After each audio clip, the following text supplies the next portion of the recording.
នឹងចុងក្រោយគឺអ៊ុយក្រែនរំខានរុស្ស៊ីលែងឲ្យដេកពួនបានវិញម្ដងដោយវាយសន្ធាប់តាមដ្រូនតាមរយៈដ្រូនបាញ់រាប់ពាន់គីឡូដីឥឡូវអ៊ុយក្រែនដល់ហើយបងប្អូនអានេះគេហៅថាអ្នកសាបព្រោះខ្យល់រមែងទទួលផលជាព្យុះសង្គ្រាគេអឲ្យឃើញអ៊ុយក្រែនដាក់ដ្រូនទៅរុស្ស៊ីវិញអត់មាននរណាថ្កោលទោសអ៊ុយក្រែនសំបីតែមួយគេថាទម្លាក់ទៅឲ្យស្លាប់ឲ្យអស់ទៅពួកខាងណែឈ្លានពានទឹកដីគេហ្នឹងគឺណែឯងខុសខើពេកទម្លាក់គេ3ឆ្នាំ4ឆ្នាំគេអត់បានដេកពួនទេខ្ទេចអាគារខ្ទេចអីអស់ហើយដែនអធិបតេយ្យគេសោះអត់មាននរណាជួយបានដោយសារណែឯងបងធំរុស្ស៊ីមកដល់ពេលឥឡូវអ៊ុយក្រែនផលិតបានអាវុធដែលជាដ្រូនរបស់ខ្លួនវិញនោះហោះរាប់ពាន់គីឡូជិតដល់ក្រុងមូស្គូឥឡូវចាប់ផ្ដើមភ័យដេកអត់លក់តែអាកាលគេដេកអត់លក់អត់បានឈឺចាប់ទេឥឡូវនេះសើចខាងរុស្ស៊ីតិចខាងវិមានក្រំឡាំងគាត់ទៅប្រាប់ឲ្យអ៊ីស្រាអែលឲ្យអីឬក៏ពិភពលោកថ្កោលទោសអ៊ីស្រាអែលឬក៏ឈប់ទម្លាក់គ្រាប់ទៅអ៊ីរ៉ង់អូលោកឯងលោកអាខ្លួនឯងទម្លាក់គ្រាប់នៅអ៊ុយក្រែនរាប់ឆ្នាំអត់ព្រមគិតពីដកទ័ពដកអីថយឥឡូវមកធ្វើឯងស្រែកអីណាហើយចឹងបានថាពិភពលោកយើងអញ្ចឹងបងប្អូនមេដឹកនាំបោកបានតែរះនៅក្នុងតំបន់ទេប៉ុន្តែជាទូទៅគឺគេស្រាតខោដោយសារតែយើងធ្វើខុសហើយឥឡូវហ្នឹងមាននរណាគេទៅទៅស្អប់អ៊ុយក្រែនគេថាធ្វើត្រូវហើយទម្លាក់ឲ្យច្រើនទៀតដើម្បីឲ្យរុស្ស៊ីរៀងហើយឥឡូវរុស្ស៊ីចាប់ផ្ដើមយ៉ាប់ខ្លួនឯងវិញតាហ៊ានកាន់តែស្លាប់ច្រើនដ្រូនអ៊ីរ៉ង់លែងយកទ័ពប្រើតែដ្រូនមកទម្លាក់ឯងគ្រប់កន្លែងហើយទម្លាក់ទៅលើកន្លែងស្តុកប្រេងឬក៏រោងចក្រផលិតអគ្គិសនីទៀតអាហ្នឹងបានអ៊ុយរ៉ង់បានរុស្ស៊ីចាប់ផ្ដើមឈឺចាប់វិញព្រោះកាលមុនណាពេលតែអ៊ុយក្រែនត្រជាក់ល្ងាទៅទម្លាក់លើរោងចក្រផលិតអគ្គិសនីដើម្បីបានកម្ដៅឲ្យប្រជាពលរដ្ឋតើយើងវាខូខើប៉ុណ្ណាឥឡូវអ្នកសាបព្រោះខ្យល់រមែងទទួលផលជាព្យុះសង្គ្រាមនេះជាសារសម្រាប់មេដឹកនាំទាំងអស់នៅលើពិភពលោកបើយើងធ្វើរបៀបផ្ដាច់ការថ្ងៃណាមួយយើងនឹងទទួលបណ្ដាសានិងផលកម្មហើយប្រជាពលរដ្ឋគឺនឹងក្តៅក្រហាយ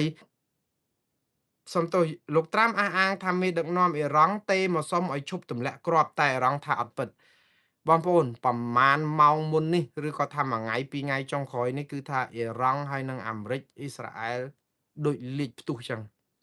បាញ់គ្នាប្លង់ទៅប្លង់មកហើយអ៊ីរ៉ង់ប្លង់ប្រសាចចូលដល់សម្ព័ន្ធមិត្តដល់បារ៉ែនដល់ប្រទេសអារ៉ាប់រួមទៅស្អីហ្នឹងនៅតំបន់ជុំវិញហ្នឹងគឺរញ៉េរញ៉ៃប៉ុន្តែដោយសារប្រព័ន្ធចាប់កញ្ជ្រួចនៃប្រទេសសម្ព័ន្ធមិត្តរបស់អាមេរិកហ្នឹងខ្លាំងគឺចាប់ជាប់ទម្លាក់បំផ្លាញចិត្តខ្ទេចខ្ទីអស់វិញអត់បានធ្លាក់ចូលដល់ទីក្រុងសម្រាប់មនុស្សទេដូច្នេះរឿងនេះហើយប៉ុន្តែអ៊ីរ៉ង់ក៏ដឹងដែរថាប្រព័ន្ធចាប់កញ្ជ្រួចនឹងប៉ាកែនៅគ្រប់សម្ព័ន្ធមិត្តប៉ុន្តែពេលដែលអ៊ីរ៉ង់បាញ់មកមួយហ្នឹងគឺអ្នកដែលបាញ់ទៅអ៊ីរ៉ង់វិញគឺស្រោចអាមេរិកគឺថាសម្រុកទម្លាក់គ្រាប់ផងបាញ់អាកំទេចអាប្រព័ន្ធរ៉ាដាអីផងរហូតតលតែថ្ងៃនេះហើយលោកត្រាំនិយាយទៀតថានឹងកំទេចអខ្ទេចបើសិនជាអ៊ីរ៉ង់អត់នៅតែអត់មូលមាត់រឿងចរចាលោកត្រាំហ្នឹងក៏រៀងចរិតមន់អះដែរចុះឲ្យនៅអង្វរនៅចរចាស្អីគេទៀតបើវាមិនបានផលអីទេបត់ឈប់បាញ់លែងជាបត់ឈប់បាញ់ហើយហ្នឹងបាញ់គ្នាខ្ទេចខ្ទីអស់ទៀតហើយឥឡូវច្រកហមូសអ៊ីរ៉ង់ថាបិទចិត្តឈឹងហ្មងប៉ុន្តែខាងយោធាអាមេរិកថាអត់មានទេកុំជឿចាញ់បោកអ៊ីរ៉ង់អាមេរិកនៅតែកាងទប់ការពារកប៉ាល់ចេញចូលបានដោយអត់មានបញ្ហាអីទេអត់តែខាងណែអ៊ីរ៉ង់ទេអញ្ចឹងរឿងនេះគឺនៅប្រទីនប្រទងគ្នាអញ្ចឹងនៅក្នុងការបាញ់ប្លង់ដាក់គ្នានេះទីបំផុតលោកត្រាំក៏ថាឥឡូវមេដឹកនាំអ៊ីរ៉ង់ទេមកផ្ទាល់ហ្មងប្រាប់ថាបានហើយឈប់បាញ់ឈប់ទម្លាក់គ្រាប់អ៊ីរ៉ង់ទៀតតែលោកត្រាំថាអត់ឈប់ទេដោយសារតែអត់ទាន់មានដំណោះស្រាយសន្តិភាពច្បាស់លាស់ពួកអ៊ីរ៉ង់នៅអូកាឡាតែមេដឹកនាំអ៊ីរ៉ង់មែនតែនក៏ថាអត់បានទេមកលោកត្រាំផងដឹងអ្នកណាទេផងណាទៅជាអញ្ចេះទៅវិញបងប្អូនពិបាកណាស់ឥឡូវហ្នឹងអ៊ីរ៉ង់គេមានមេដឹកនាំមួយក្រុមអញ្ចឹងទៅប៉ុន្តែលោកត្រាំកំពុងតែចង់បង្កើតមេដឹកនាំមួយក្រុមទៀតដើម្បីជំនួសអញ្ចឹងទៅលោកលើកដំកើងមេដឹកនាំមួយក្រុមដែលលោកចង់ឲ្យជំនួសមេដឹកនាំបច្ចុប្បន្នហ្នឹងថានិយាយគ្នាតំណាងឲ្យអ៊ីរ៉ង់តែមេដឹកនាំកំពុងផ្ដាច់ការហ្នឹងគាត់ថាអត់មានតំណាងឲ្យអ៊ីរ៉ង់ទេនិយាយជាមួយអ្នកណាផ្សេងអត់ដឹងមេដឹកនាំអ៊ីរ៉ង់ថាអត់បានឮបានដឹងអីចឹងផងបាទវានៅតែអញ្ចឹងណាបងប្អូនតែយ៉ាងណារឿងសង្គ្រាមនៅអ៊ីរ៉ង់នេះគឺចូលដល់ធ្ងន់ឥឡូវអ៊ីស្រាអែលក៏ប្លង់ទៅប្លង់មកទៀតហើយអញ្ចឹងអស់មានបត់ជប់បាញ់ហើយ ហើយខ្ញុំជឿថារឿងនេះវាអាចផ្ទុះដុតឲ្យឆេះហើយនៅតទៅទៀតរហូតតថ្ងៃបោះឆ្នោតខែវិច្ឆិកាឆ្នាំ2026នេះដែលជាការបោះឆ្នោតទម្លាក់ប្រធានាធិបតីសហរដ្ឋអាមេរិកឬក៏ទុកឲ្យនៅកាន់តំណែងបន្តពាក់កណ្ដាលអាណត្តិនេះដូច្នេះរឿងនេះគឺលោកត្រាំនឹងកេងយកអានេះជាការចំណេញនយោបាយជាទូទៅអ្នកនយោបាយណាក៏គេធ្វើអញ្ចឹងដែរបងប្អូនព្រោះអីជាឱកាសមាសសម្រាប់គេដែរអញ្ចឹងរឿងនេះគឺវាអត់ចប់ទេប្រេងនឹងឡើងថ្លៃឲ្យបងប្អូនត្រៀមទៀតទៅយើងនឹងប៉ះពាល់សេដ្ឋកិច្ចសពបែបយ៉ាងនឹងរាប់ខែឬអាចឆ្នាំទៅមុខទៀតក្នុងពេលជាមួយគ្នានេះអ៊ីរ៉ង់ចោទសួរអាមេរិកវិញថាចោះបើចង់ឲ្យអ៊ីរ៉ង់លុបបំបាត់អាវុធបរមាណូហេតុអីបានមិនទៅរករឿងអ៊ីស្រាអែលដែរដែលមានបរមាណូបានអត់រករឿងគេសោះអត់ឲ្យលុបបំបាត់ឲ្យអ៊ីរ៉ង់ដែលជាសត្រូវស៊ីសាច់ហុតឈាមមួយអ៊ីស្រាអែលឲ្យអ៊ីរ៉ង់អត់មានបរមាណូការពារខ្លួនឲ្យអ៊ីស្រាអែលមានបរមាណូគេសួរសំណួរដូច្នេះខ្ញុំមិនដឹងឆ្លើយយ៉ាងម៉េចទៅអ៊ីរ៉ង់ដែរប៉ុន្តែខ្ញុំមានចម្លើយមួយដ៏សមស្របសម្រាប់អ៊ីរ៉ង់ដែរខ្ញុំគិតថាការឈ្លានពានរបស់អាមេរិកទៅអ៊ីរ៉ង់វាផ្ទុយនឹងច្បាប់ទំនៀមទម្លាប់អន្តរជាតិមែនក៏ប៉ុន្តែវាមិនខុសឆ្គងអីធ្ងន់ធ្ងរពេកទេដោយសារចរិតមេដឹកនាំរបស់អ៊ីរ៉ង់ខ្លួនឯងទេយើងដឹកនាំប្រទេសជាប្រទេសផ្ដាច់ការរំលោភសិទ្ធិមនុស្សរំលោភប្រជាធិបតេយ្យរំលាយគណៈបកប្រឆាំងធ្វើបាបធ្វើទុកបុកម្នេញប្រជាពលរដ្ឋងើបមួយវាយមួយដូចតែនៅស្រុកខ្មែរអញ្ចឹងតែដល់ពេលយើងគេរំលោភអីយើងអីជាអន្តរជាតិគេគ្រាន់តែថ្កោលទោសក្នុងការរំលោភច្បាប់អន្តរជាតិប៉ុន្តែអត់មានអាណាជួយអ៊ីរ៉ង់ទេអត់ជួយសោះហ្មងដូចគ្នានឹងកម្ពុជាពេលដែលឆ្លោះគ្នាមួយថៃឈ្លានពានកម្ពុជារំលោភច្បាប់អន្តរជាតិរំលោភធម្មនុញ្ញអង្គការសហប្រជាជាតិអត់មានប្រទេសណាថ្កោលទោសថៃមួយសោះដោយសារតែយើងចរិតយើងដូចគ្នាអញ្ចឹងដល់ឥឡូវមេដឹកនាំអ៊ីរ៉ង់គេវាយឡើងខ្ចប់អត់មានប្រទេសណាទៅគ្រប់គ្រងជួយគ្រប់គ្រងអ៊ីរ៉ង់សោះមានតែថ្កោលទោសថាសមតែអញ្ចឹងទៅព្រោះអីអ្នកឯងប្រព្រឹត្តអញ្ចឹងដែរហេតុអីបានធ្វើបាបប្រជាពលរដ្ឋដឹកនាំប្រទេសឲ្យខ្លោចផ្សាអីអញ្ចឹងគេចង់ឲ្យកែតម្រង់ឲ្យមានប្រជាធិបតេយ្យទៅគេនឹងគ្រប់គ្រងតែខាងនោះអត់ព្រមកែឥឡូវគេវាយខ្ចប់ហើយឥឡូវមកនិយាយរឿងបកម៉ាណូខ្ញុំនិយាយម្ដងទៀតអ៊ីរ៉ង់ធ្វើល្ងងកំភ្លើងណាបើយើងឲ្យគ្រូបង្រៀនកាន់ណាហើយនឹងឲ្យអ្នកដែលជាជនអក្រិតបងធំបងតូចកាប់គ្នាកាន់ណាតើយើងខ្លាចអ្នកណាជាងគេក៏ភ្លើងណាបើយើងឲ្យប៉ូលីសកាន់ណាហើយនឹងឲ្យទៅក្រុមកាប់ដាវកាន់ណាតើយើងខ្លាចអ្នកណាជាងគេយើងខ្លាចពួកក្រុមបាតផ្សារពីលហ្នឹងហើយតែកាន់ក៏ភ្លើងបាញ់គេងាប់អស់បាត់ហើយប៉ុន្តែបើប៉ូលីសកាន់គឺយកមកការពារយើងសប្បាយចិត្តបើយើងឲ្យគ្រូបង្រៀនកាន់ឬក៏អ្នកដែលមានក្រមសីលធម៌កាន់គឺការពារគេអត់យកមកបាញ់បោះស្រេចចិត្តឬក៏ត្រូវប្រើត្រូវបាញ់អញ្ចឹងទេអត់ទេ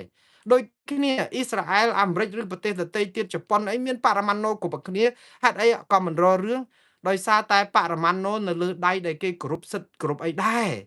បើដូចយើងអីយើងចេះតែបំផ្លាញយើងចេះតែបាញ់យើងចេះតែបំពេញថាប្រជាពលរដ្ឋខ្លួនឯងយើងមិនទាំងគោរពសិទ្ធិគ្នាផងចុះទម្រាំប្រទេសជិតខាងដូច្នេះចរិតយើងបើកែបានគេគ្រប់គ្រងហើយបើថាគេឲ្យរំលាយបរមាណូបើយើងមិនរំលាយប្រទេសដទៃទៀតអ្នកណាចង់ឲ្យកូរ៉េខាងជើងមានបរមាណូចុះហេតុអីមិនទៅរករឿងកូរ៉េខាងត្បូងពួកគេដឹងកូរ៉េខាងជើងនឹងវាផ្ដាច់ការ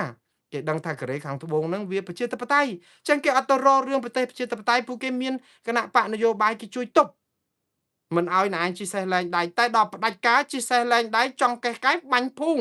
បលែងមកគ្រាប់មកងាប់មនុស្សអស់រាប់លានណាអញ្ចឹងគេហាមយើងមិនខុសទេតែយើងកែចរិតយើងទៅឲ្យជាប្រទេសប្រជាធិបតេយ្យទៅលើកក្រោយអ្នកណាទៅរករឿងអាហ្នឹងបានយកទៅរករឿងដែរហើយចាំមិនបានអ៊ីស្រាអែលមានហើយចាំមិនបានកូរ៉េខាងត្បូងមានចាំមិនបានអាមេរិកមានហើយចុះហេតុអីបានយើងអត់មានប្រជាធិបតេយ្យដូចគេនិយាយសួរចឹងទៅវិញទៅវាអញ្ចឹងចរិតខ្លួនឯងទេខ្មែរយើងនៅក្នុងស្រុកនេះហើយដែលធ្វើឲ្យបេះដូងរបស់ខ្ញុំហ្នឹងវាលូតសឹងខុសចង្វាក់គ្នានៅក្រៅប្រទេសចូលស្រុកមិនបានគេធ្វើទុកបុកម្នេញសពបែបយ៉ាងការងាររវល់ឥតឈប់ដើម្បីកាពះដើម្បីជីវភាពបងផ្ទះបងភ្លើងបងស្អីសពបែបយ៉ាងកូនរៀនកូនអីហ្នឹងក៏មានបន្ទុកដែរប៉ុន្តែមួយថ្ងៃទៅត្រកគិតពីរឿងជាតិដែលអត់បានប្រាក់ខែ1រៀលសោះតែមន្ត្រីខ្មែរបានប្រាក់ខែរៀលតែគេបង់ឲ្យទីប្រឹក្សាមហាមន្ត្រីបណ្ឌិតអីហ្នឹងគឺថានាំគ្នាឡើងមកផ្ដុំជើងគ្នាអាជ័យធ្លាក់ទឹកឲ្យអោតើស្កដែលធ្វើបាបទុកម្នេញផ្លូវចិត្តប្រជាពលរដ្ឋខ្មែរនៅក្រៅប្រទេសអីគឺថាអូយស្រុកខ្មែរយើងគឺកន្លប់ចាក់ប៉ុន្តែ ខ្ញុំមែនតើកោតសរសើរមន្ត្រីខ្មែរនៅក្រៅប្រទេសបងប្អូនខ្មែរយើងនៅក្រៅប្រទេសខ្ញុំជឿថាបងប្អូនខ្មែរនៅក្នុងប្រទេសក៏គ្នាមានបេះដូងចឹងដែរគ្រាន់តែថាដោយសាររឿងវប្បធម៌ងើបមួយវាយមួយហ្នឹងគឺធ្វើឲ្យគ្នាអាសាច់ជូនខ្លាបើនៅស្រុកបានសុកចិត្តសងំសុកឥឡូវមកសង្ឃឹមលើអ្នកនៅក្រៅប្រទេសអ្នកនៅក្រៅប្រទេសបានក្តីសង្ឃឹមហ្នឹងត្រូវក្រុមអាមីអាថោងពួកក្រុមឃោសនិកគណៈបកប្រជាជនកម្ពុជានិងរដ្ឋាភិបាលហ្នឹងតាមហែកទៀតតាមមិនបានស៊ីឆ្លីឲ្យខ្ទេចទៀតដើម្បីរោឆានក្រុមទាំងនេះកុំឲ្យធ្វើអីមួយដើម្បីឲ្យបានលៀបសការៈបុណ្យឬក៏អំពើដែលធ្វើមកហ្នឹងវាធ្វើឲ្យរដ្ឋាភិបាលកម្ពុជាកាន់តែបាក់មុខអញ្ចឹងម៉ោងនេះអ្នកដែលសបាយបំផុតគឺប្រជាពលរដ្ឋខ្មែរ18លាននាក់ហើយអ្នកដែល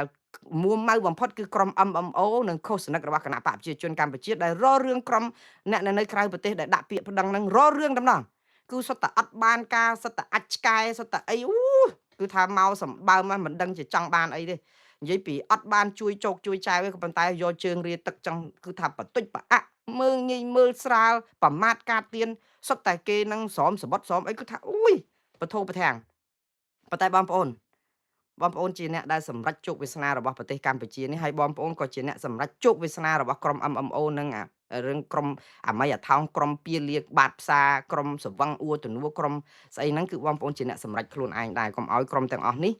គាត់ធ្វើអ្វីបានតាមតែអំពើចិត្ត block ខ្លះ report ខ្លះឬក៏អូសរំលងខ្លះទៅឥ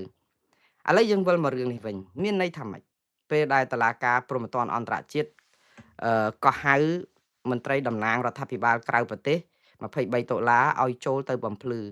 បណ្ដឹងនៅតុលាការព្រហ្មទណ្ឌអន្តរជាតិនេះណា ICC នេះគឺមិនមែនដាក់តែតុលាការក្រៅប្រទេសទេខ្ញុំឃើញលោកមុនពេជ្រក៏លោកបានប្រមូលស្នាមមេដាយជាង100,000នាក់ដែរហើយខ្ញុំកោតសរសើរលោកមុនពេជ្រដែលជាកូនខ្មែរម្នាក់នៅក្រៅប្រទេសខំប្រឹងដុតដៃដុតជើងហើយខ្ញុំដឹងថាទង្វើបែបនេះនឹងរងការមើលងាយប្រមាថពីក្រុមឃោសនិកគណៈបកប្រជាជនកម្ពុជានិងរដ្ឋាភិបាលខ្មែរចាស់ដៃហើយគេថាលោកនឹងគឺល្ងងលោកនឹងធ្វើការងារនឹងមិនបានប្រយោជន៍អីกระដាស់នឹងគេ copy 1500សន្លឹកក៏បានដែរមកគ្រាន់តែ email ផ្ញើមកដាក់ទៅតុលាការព្រហ្មទណ្ឌអន្តរជាតិនឹងវាគ្មានផេះគ្មានបានប្រយោជន៍ស្អីណាទេទូងយកតែសម្លេងប្រជាប្រិយអីចឹងលាក់គេប្រមាថការទៀនប៉ុន្តែសរសើរអស់លោកទាំងអស់នឹងដែលគេប្រមាថការទៀនយ៉ាងណាក៏នៅតែមិនរឹសដុំថ្មចោលឆ្កែហើយចាប់ផ្ដើមធ្វើដំណើរជុតទឹកភ្នែកតទៅមុខដើរទៅមុខទៀតណាឥឡូវនៃតែអញ្ចេះពេលដែលតុលាការព្រហ្មទណ្ឌអន្តរជាតិក៏ហៅភាគីណាម្នាក់ដែលជាដើមមិនដឹងចូលទៅបំភ្លឺវាជារឿងនីតិវិធីតុលាការដំបូងឥឡូវខ្ញុំសូមពន្យល់បន្តិចរឿងតុលាការព្រហ្មទណ្ឌអន្តរជាតិឡើងវិញតុលាការព្រហ្មទណ្ឌអន្តរជាតិ ICC នេះគឺ International Criminal Court វាមានក្របខ័ណ្ឌលក្ខន្តិកៈក្រុងរ៉ូមដូចគ្នានឹងតុលាការ ICJ ដែរដែលកាត់ក្តីតាក់ទងនឹងចំនួនប្រទេសនិងប្រទេសអត់កតកម្មសង្គ្រាមអកតកម្មបល័យពូជសាសន៍លក្ខនឹងលក្ខដែលតុលាការក្នុងស្រុកអត់អាចដោះស្រាយបានគឺត្រូវការយន្តការអន្តរជាតិដើម្បីផ្សះផ្សាដោះស្រាយបញ្ហានឹងបញ្ចប់ចំនួនហើយយកអ្នកដែលប្រព្រឹត្តខុសទៅទទួលខុសត្រូវដោយឡែកគឺ ICC តុលាការព្រហ្មទណ្ឌអន្តរជាតិនេះគឺគេកាត់ទោសបុគ្គលគឺកាត់ទោសមេដឹកនាំអ្នកទទួលខុសត្រូវខ្ពស់បំផុតក្នុងជួររដ្ឋាភិបាលឬជួរយោធាដែលប្រព្រឹត្តឲ្យមានអំពើហិង្សាដូចជាអំពើឈ្លានពានដែនអធិបតេយ្យរដ្ឋដទៃទម្លាក់គ្រាប់សម្លាប់ប្រជាពលរដ្ឋនិយាយទៅគឺអកតកម្មសង្គ្រាមអកតកម្មប្រឆាំងមនុស្សជាតិនិងអកតកម្មផ្សេងទៀតតាក់ទងនឹងក្រុមព្រហ្មទណ្ឌអន្តរជាតិឬក៏ជាតិដែលសម្លាប់មនុស្សយ៉ាងរង្គាលអីដូចនេះអានេះគឺមានអង្គហេតុនិងមានធាតុផ្សំនៃបទល្មើសនិងបទចោទច្រើននៅក្នុងតុលាការព្រហ្មទណ្ឌអន្តរជាតិតែម្ដងទៀតតុលាការព្រហ្មទណ្ឌអន្តរជាតិផ្ដន្ទាទោសតែបុគ្គលទទួលខុសត្រូវជាមេដឹកនាំជាមេយោធាជាមេអង្គការសង្គមស៊ីវិលអីក៏ដោយប៉ុន្តែចូលដៃនៅក្នុងការប្រព្រឹត្តឲ្យមានអកតកម្មប្រឆាំងមនុស្សជាតិអំពើបល័យពូជសាសន៍ឬក៏អកតកម្មសង្គ្រាមដែលកើតឡើងរវាងប្រទេសនិងប្រទេសនៅក្នុងប្រទេសតុលាការនេះជាទូទៅគឺអនុញ្ញាតឲ្យតុលាការជាតិកាត់ប៉ុន្តែតែពេលប៉ះពាល់ដល់ការសម្លាប់រង្គាលដល់ប្រជាពលរដ្ឋហើយតុលាការក្នុងស្រុកអត់មានសមត្ថភាពតុលាការនេះត្រូវកាត់ហើយក៏ប៉ុន្តែម្ដងទៀតបងប្អូនណាតុលាការព្រហ្មទណ្ឌអន្តរជាតិកាត់ទោសតែបុគ្គលទេអត់កាត់ទោសប្រទេសទេនេះហើយជាភាពពិសេសរបស់តុលាការនេះបុគ្គលនឹងបានន័យថាគឺអ្នកណាកាន់ការនឹងយកទៅផ្ដន្ទាទោសហើយឲ្យផ្ដាល់សំណងឬក៏សងការខូចខាតក្នុងនាមជាបុគ្គលដឹកនាំហើយអ្នកដែលមានសិទ្ធិប្តឹងនៅក្នុងក្របខ័ណ្ឌតុលាការព្រហ្មទណ្ឌអន្តរជាតិនេះគឺអត់រើសមុខទេអ្នកណាក៏ប្តឹងបានដែរម្នាក់ប្រជាពលរដ្ឋម្នាក់នៅក្នុងប្រទេសហ្នឹងក៏ប្តឹងបាន ជាក្រុមក៏ប្តឹងបានជាអង្គការក៏ប្តឹងបានជារដ្ឋាភិបាលក៏ប្តឹងបានហើយខ្ញុំនឹងបញ្យល់ថាអ្នកណាមានទឹកមាត់ប្រៃជាងគេនៅពេលដែលដាក់ប្តឹងបើទោះបីតុលាការអនុញ្ញាតឲ្យអ្នកណាក៏ប្តឹងបានដែរប្តឹងតាមអង្គការក្រៅរដ្ឋាភិបាលប្តឹងតាមសម្បត្តិប្តឹងតាមអីមិនចាំបាច់ទៅដល់តុលាការផ្ទាល់ក៏បានដែរព្រោះគេមានប្រព័ន្ធអនឡាញដែលទទួលសំណុំរឿងពាក្យបណ្ដឹងរបស់យើងយកទៅដាក់ទៅហើយគេយកទៅពិនិត្យមើលបើមានធាតុផ្សំបាត់ល្មើសគ្រប់គ្រាន់ដើម្បីឲ្យរដ្ឋអាជ្ញាគេស៊ើបអង្កេតគឺគេនឹងបើកការស៊ើបអង្កេតបើខ្វះគឺគេនឹងកោះហៅយើងដើម្បីឲ្យទៅបញ្ជាក់ចំណុចបន្ថែមដើម្បីឲ្យគេមានហេតុផលគ្រប់គ្រាន់នៅក្នុងការបើកការស៊ើបអង្កេតអញ្ចឹងដោយករណីតឡាការរដ្ឋាភិបាលក្រៅប្រទេសដែលដាក់ពាក្យប្តឹងនេះគឺដំណាក់កាលដំបូងនេះគេអាចហៅទៅដើម្បីបញ្ជាក់បន្ថែមអំពីខ្លឹមសារកម្មវត្ថុបណ្ដឹងតើខ្វះភ័ស្តុតាងអីឬក៏អីទៀតហើយតឡាការព្រំប្រទានអន្តរជាតិនេះមានសំណុំរឿងច្រើនណាស់បងប្អូនមិនមែនសុកគេចេះតែហៅយើងទេណាមិនមែនគេចេះតែហៅទេបើមិនចឹងមែនបើចេះតែហៅគ្រប់តែគ្នាអញ្ចឹងងាប់ហើយគេគ្មានពេលមកដោះស្រាយទេប្រទេសដែលជាសមាជិករបស់អង្គការតុលាការព្រំប្រទានអន្តរជាតិនេះជាង190ប្រទេសជាងហើយបើប្រទេសមានរឿងគ្រប់គ្នាដាក់មកសំបីតែមកប្រទេសហ្នឹងមិនមែនរឿងតែមួយរឿងដឹងប្រមាណទៀតអញ្ចឹងវាជន់ជោដូច្នេះมันអាចចេះតែកោះហៅបានទេហើយធនធានរបស់តុលាការនេះក៏មានកម្រិតទៅទៀតដូច្នេះបើគេកោះហៅអីណាមួយបានន័យថារឿងនឹងសំខាន់ណាស់ទើបគេយកមកថ្លឹងថ្លែងយកមកពិចារណានេះហើយដែលជាជោគជ័យមួយសម្រាប់ខ្មែរទាំង18លាននាក់ប៉ុន្តែជាបរាជ័យមួយធំដែរសម្រាប់រដ្ឋាភិបាលកម្ពុជាព្រោះជាការអាម៉ាស់ដែរ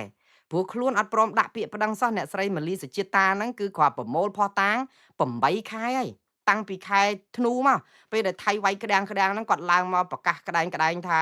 ប្រមូលពងប្រមូលនឹងដាក់ប្តឹងថៃអញ្ចេះអញ្ចោះអីទៅតុលាការព្រំប្រទានអន្តរជាតិកុំនិយាយរឿងតុលាការយុតិធធម៌អន្តរជាតិចាំខ្ញុំនិយាយទៀតតែអាព្រំប្រទានអន្តរជាតិហ្នឹងដែលណាក៏ដាក់បានមានភស្តុតាងគ្រប់គ្រាន់ចាក់ស្ដែងគេទម្លាក់គ្រាប់សម្លាប់ខ្មែរយើងឡើងរង្គាលអត់មានរឿងអីត្រូវរងចាំយូរសោះគាត់ប្រមូលភស្តុតាងប្រមាណខែអត់ទៅលើមិនដឹងទៅណាទៅសួរអ្នកស្រីម៉ាលីសុជាតិតាដែលជាអ្នកនាំពាក្យក្រសួងការពារជាតិមើលភស្តុតាងនឹងប្រមូលដល់ណាហើយ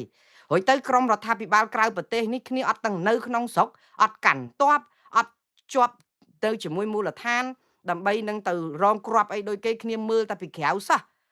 ប្រមូលឯកសារត្រឹមខែកុម្ភៈតែ2ខែគ្នាប្រមូលភស្តុតាងបានគ្រប់គ្រាន់ដើម្បីដាក់ប្តឹងទៅតុលាការនេះបានមែនតើណាបងប្អូនអត់ចាំបាច់ប្រមូលភស្តុតាងអីផងទេព្រោះអីសារព័ត៌មានជាតិនិងអន្តរជាតិគេផ្សាយឡើងក៏ក្រើកអាយន្តហោះ F16 ទម្លាក់គ្រាប់ចូលដល់90គីឡូដីនៅក្នុងដីខ្មែរនៅក្នុងស្រីស្នំខេត្តសៀមរាបអីវាអត់ចាំបាច់អីទៅរកភស្តុតាងឯណាមកឲ្យចាំបាច់តមូលបណ្ដាក់ទេឲ្យតែមានតាលំបាត់ល្មើសអីមួយគេស៊ើបអង្កេតសិនទៅព្រោះដំណើរការហ្នឹងវាត្រូវការពេលយូរ2ឆ្នាំ3ឆ្នាំមកហ្មងគេពិនិត្យតែដល់ពេលយើងនៅរងចាំមូលចាំ5ឆ្នាំទៀតចាំភស្តុតាងអាលុបអស់ចាំដាក់គេដាក់សិនទៅរួចទៅភស្តុតាងកើតថ្មីដាក់បន្ថែមទៀតគឺតុលាការនៅទទួលភស្តុតាងរាល់ថ្ងៃប៉ុន្តែយើងធ្វើនយោបាយប្រជាពុទ្ធបោកប្រាស់ប្រជាពលរដ្ឋចេះតែថាប្រមូលដល់ឲ្យអត់ឥឡូវធ្វើឲ្យរដ្ឋាភិបាលក្រៅប្រទេសនេះគឺគេវ៉ារដ្ឋាភិបាលកម្ពុជាអញ្ចឹងមកខ្ញុំថាអ្នកដែលនឹងមួម៉ៅខ្លាំងជាងគេគឺឃោសនិករបស់គណៈបកប្រជាជនកម្ពុជានិងរដ្ឋាភិបាលកម្ពុជានឹងមួម៉ៅក្រុមរដ្ឋាភិបាលក្រៅប្រទេសនេះហើយចាំមើលតិចទៀតក្រុមឃោសនិក MMO គេឡើងមកជេរទៀតហ่ะអូវាមិនផេះទេអានឹងអាចឆ្កែអីចឹងទៀតទៅវាអត់បានការអីទេវាអត់បានប្រយោជន៍អីទេអញ្ចឹងទៀត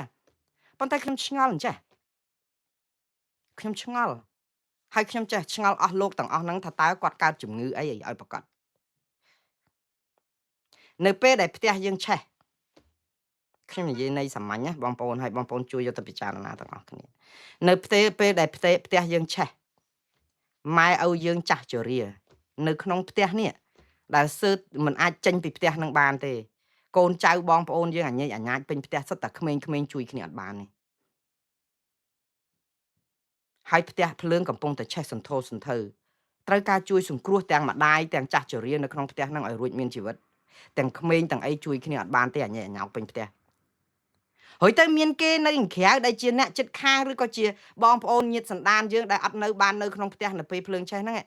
គេចាប់ផ្ដើមជួយយកទឹកយកស្អីដីខ្សាច់យកផេះយកស្អីក៏ដោយយកមកពលុតយកមកវាយភ្លើងយកមកអីដំអីទាំងអស់ដើម្បីធ្វើយ៉ាងម៉េចឲ្យភ្លើងនឹងលលុតដើម្បីយ៉ាងហោចណាស់ក៏សង្គ្រោះម៉ែឪដែលចាស់ជរាចាស់នៅក្នុងផ្ទះក្មេងៗនោះឲ្យរួចពីភ្លើងឆេះហើយយើងនាំគ្នាមកស្រែកលងពីក្នុងប្រអួចមកប្រាប់ថាណែទាំងអស់គ្នាហ្នឹងកុំមកអញញ៉ៃណា ផ្ទះនេះឆេះមែនណាប៉ុន្តែកុំមកយកអាទឹកស្អុយទឹកអីខ្សាច់អីផេះអីយកមកជះបលុតអីអត់ត្រូវការទេហើយកុំមកជួយអីបានហើយគេដឹងរបៀបជួយហើយប៉ុន្តែខ្លួនឯងកំពុងតែភ្លើងឆេះកំពុងបធោរតែកន្លែងចាញ់ច្រកចាញ់អត់ចង់រួចយើងមករករឿងអ្នកនៅក្រៅនឹងអ្នកណាក៏ដោយគ្រាន់តែគេស្រែកថាចែហើយអ៊ីហើយអ៊ំហើយបងហើយណែរត់ចេញតាមផ្លូវនេះមកណែផ្លូវនេះវាទលាយកិច្ចចេះយើងអត់ស្ដាប់យើងរករឿងគេគ្រប់យ៉ាងគេថាបានហើយមិនបាច់ចេះឲ្យគេដឹងរបៀបរត់ចេញពីផ្ទះហ្នឹងហើយបងប្អូនសាកគិតទៅមើលតើទង្វើអីទៅតើគេជួយយើងសំបីតែគេស្រែកផ្ដាំយើងថាណែត្រូវគុំរត់លឿនពេកគុំអីចឹងប្រយ័ត្នបុកអញ្ចាំងបុកអីគ្រាន់តែគេស្រែកហ្នឹងក៏ជាសមានចិត្តដែរហេតុអីបានជាយើងមករករឿងគេនៅឈឺឆ្អាលយើងដែលយើងអត់មានខាតបង់អីទាល់តែសោះ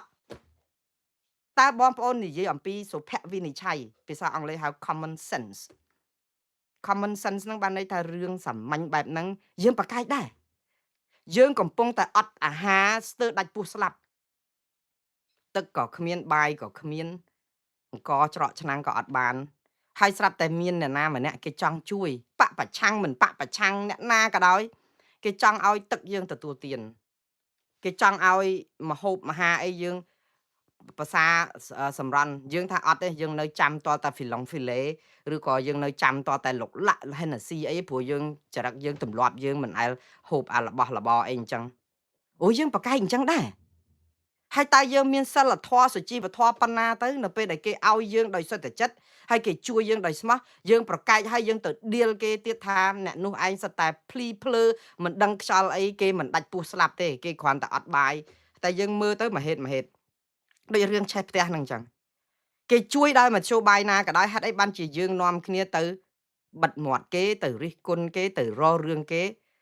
តើយើងជាមនុស្សបែបម៉េចទៅបងប្អូនយើងជាមនុស្សបែបម៉េចគិតឡើងវិញណាបងប្អូនដែលជាសកម្មជនគណៈបកប្រឆាំងសំទោសគណៈបកកណ្ដាលអំណាចនិងអ្នកដែលឃោសនារដ្ឋាភិបាលដែលជា MMO ដើរជេរបតិចគេគ្រប់បែបយ៉ាងដែលគេខំប្រឹងរកផែនទីខំប្រឹងទៅដាក់ប្តឹងនេះប្តឹងនោះតត្រុកតវ៉ាដើម្បីប្តឹងថៃរឿងឈ្លានពានកម្ពុជាបើទោះបីជាគេជាក្រុមប្រឆាំងមិនស្របរដ្ឋាភិបាលអ្នកឯងមិនចូលចិត្តគេយ៉ាងដូចម្ដេចក៏ប៉ុន្តែកុំភ្លេចថាប្រទេសកម្ពុជាគឺជាប្រទេសសម្រាប់ប្រជាពលរដ្ឋ18លាននាក់មិនមែនជាកម្មសិទ្ធិផ្ដាច់មុខរបស់ក្រុម MMO របស់លោកប្រមាណអ្នកហ្នឹងទេហើយបើសិនជាគេធ្វើដើម្បីបុព្វហេតុជួយអស់លោកឲ្យរួចផុតពីភ្លើងឆេះខ្លោចឬក៏ផ្ដល់អាហារដើម្បីឲ្យបានទទួលទាននៅពេលដែលដាច់ពោះចង់ស្លាប់ហ្នឹងគឺយើងមិនមានសិលធម៌ឯណាទៅប្រកែកកើតទេហើយបើយើងប្រកែកគឺយើងមិនដឹងជាមនុស្សមានសិលធម៌ទាបប៉ុណ្ណាខ្ញុំអត់យល់ដូច្នេះម្ដងទៀតបងប្អូនត្រូវវាយតម្លៃវិនិច្ឆ័យទៅអ្នកណាដែលកំពុងតែធ្វើបំផ្លាញអ្នកណាដែលកំពុងតែដោះស្រាយបញ្ហារឿងដែលសំខាន់បំផុតអ្វីដែលរដ្ឋាភិបាលកម្ពុជាមិនធ្វើហើយប្រឹងទប់ហើយមានឃោសនិកឬក៏ក្រុម MMO តាមបំផ្លាញគេនេះណាមិនដឹងខ្លួនទេដឹងខ្លួនក៏ប៉ុន្តែកំពុងតែចូលនឹងនយោបាយប្រជាពិធដ្ឋហើយជឿថាប្រជាពលរដ្ឋនឹងលងលក់ស្ដាប់អ្វីដែលជាអំពើផ្ដេសផ្ដាសរបស់ខ្លួនបានណាព្រោះអីធ្លាប់ធ្វើដូច្នេះរាប់សិបឆ្នាំហើយផ្ដេសផ្ដាសហ្នឹងគឺដោយសារអីពេលដែលទ័ពយើងមិនឈ្នះថៃបាត់ដីទៅថៃ70កន្លែងគឺវាជាការឈឺចាប់ដែលជាភាពអសមត្ថភាពរបស់រដ្ឋាភិបាលដឹកនាំដោយគណៈបកប្រជាជនកម្ពុជានឹងគឺជាការអាម៉ាស់ជាប្រវត្តិសាស្ត្រហើយមិនដែលមានប្រវត្តិសាស្ត្រឯណាដែលយើងទៅឈរមើលឲ្យគេទះយើងឬក៏វាយយើងទុកសាច់រឿងយកដីយើងហ្នឹងហើយយើងនៅតែអង្វរគេនៅតែតវ៉ាបដិសេធមិនទទួលស្គាល់លក្ខណៈតែមិនហ៊ានប្តឹងគេសំបីតែទៅរកតឡាការព្រំប្រទានអន្តរជាតិឲ្យគេជួយនៅពេលដែលយើងដេកដួលនៅនឹងដីគេវាយទាត់យើងធាក់យើងស្រែងចិត្តយ៉ាងនេះហើយទៅមករករឿងអ្នកផ្សេងដែលខាត់ឬក៏មកណែនាំប្រាប់ថាណែប្តឹងទៅចឹងខ្ញុំជួយប្តឹងក៏បានដែរណាអារឿងប្តឹងទៅហ្នឹងមកខ្ញុំឯងងុំនឹងគេប្រាប់ថាគេជួយប្តឹងក៏បានដែរនៅឲ្យស្ងៀមអត់ស្ងៀមទៅទៀតទៅរករឿងអាគេប្តឹងចំនួននឹងទៀតថាទុកឲ្យខ្លួនដេកដួលឲ្យគេទាត់បាក់ថ្មិញចឹងទៅត្រូវមើលសកម្មជនរបស់ខ្លួនឡើងវិញព្រោះយើងធ្វើដូច្នេះគឺជាការហែកស្លឹកឆ្នោតរបស់យើងចោលទេហើយខ្ញុំនិយាយនេះយកតែប៉ុនទេព្រោះខ្ញុំអត់ចូលចិត្តនឹងការដែលប្រកួតប្រជែងខ្វះគីឡូទាំងងន់អត់ស្មើគ្នាទាំងងន់ទៅបំផ្លាញគេទៅងើបមួយវាយមួយទាំងងន់ទៅចងមុខគេចងដៃស្លាប់សេកហើយយើងឡើងវាយលើរិញវាយគេដោះកង់បោចសក់អីហ្នឹងវាអត់ល្អមើលវាអយុត្តិធម៌ហើយវាមិនមែនជាគំរូល្អសម្រាប់ក្មេងជំនាន់ក្រោយឲ្យមើលពីភាពដឹកនាំដល់ប្រទេសផ្ដាស់អញ្ចឹងខ្ញុំអត់ចង់បានអញ្ចឹងទេខ្ញុំចង់ឲ្យអ្វីជាគំរូដើម្បីឲ្យក្មេងបណ្ដោះគំនិតក្មេងឲ្យយល់ថាអ្វីជាត្រូវអ្វីជាខុសអ្វីជាសិលធម៌អ្វីជាគុណធម៌អ្វីអយុត្តិធម៌អ្វីយុត្តិធម៌អីអញ្ចឹង វាជាសិលធម៌សុជីវធម៌ដែលយើងបង្រៀនក្មេងជំនាន់ក្រោយឲ្យយល់ហើយធ្វើល្អជាជាងការប្រព្រឹត្តខុសតែធ្វើទៅដូចជារឿងត្រឹមត្រូវដោយសារតែយើងឲ្យប្រជាពលរដ្ឋយល់ខុសនេះគឺជាបំណងដែលខ្ញុំចង់ណែនាំក្រុមសកម្មជនឃោសនិក MMO របស់គណៈបកកណ្ដាលអំណាចសប្ងៃដែលដើរជេរគេដែលគេខំប្រឹងរកជួយជាការពិតហើយគណៈបកកណ្ដាលអំណាចឬរដ្ឋាភិបាលក៏អត់ចង់ឲ្យគណៈបកប្រឆាំងនៅក្រៅប្រទេសហ្នឹងមានបងមានគេថាយកលទ្ធផលអីទេព្រោះខ្លួនកំពុងដាបខ្លាំងអញ្ចឹងដាបខ្លាំងអត់ចង់និយាយថាអត់ទេតែប្តឹងអ្នកណាហ៊ានប្តឹងគឺបានន័យថាកម្ពុជាបាត់ដីទៅគេហើយអត់ប្តឹងមកឲ្យអ្នកណានឹងក្រៅប្តឹងខ្លួននឹងរត់តែយ៉ាប់ទៀតឆេះផ្ទះអស់ហើយមានអ្នកណាមកជួយសង្គ្រោះយើងអត់ចង់ឲ្យអ្នកនោះបានគឺថាគុណស្រ័យទៅឲ្យប្រជាពលរដ្ឋមកមើលថាអ្នកនេះល្អមកជួយសង្គ្រោះក៏មិនអត់បាច់ទេព្រោះអត់ចូលចិត្តក្រុមប្រឆាំងហ្នឹងកុំឲ្យគាត់នឹងបានលៀបសការៈបុណ្យឬក៏អំពើល្អដែលសាងហ្នឹងនាំឲ្យគេទៅសរសើរក្រុមប្រឆាំងហ្នឹងព្រោះយើងឯនេះកំពុងអាយ៉ាប់ស្រាប់ហើយទៅឲ្យបន្ទុកល្អទៅក្រុមប្រឆាំងទៀតប្រជាពលរដ្ឋនៅក្នុងភូមិហ្នឹងនាំគ្នាគ្រប់គ្រងបោះឆ្នោតឲ្យក្រុមប្រឆាំងយើងនេះរត់តែយ៉ាប់ទៀតរឿងនេះគឺជារឿងមហិច្ឆតានយោបាយសុទ្ធសាធអត់រឿងជាតិទេ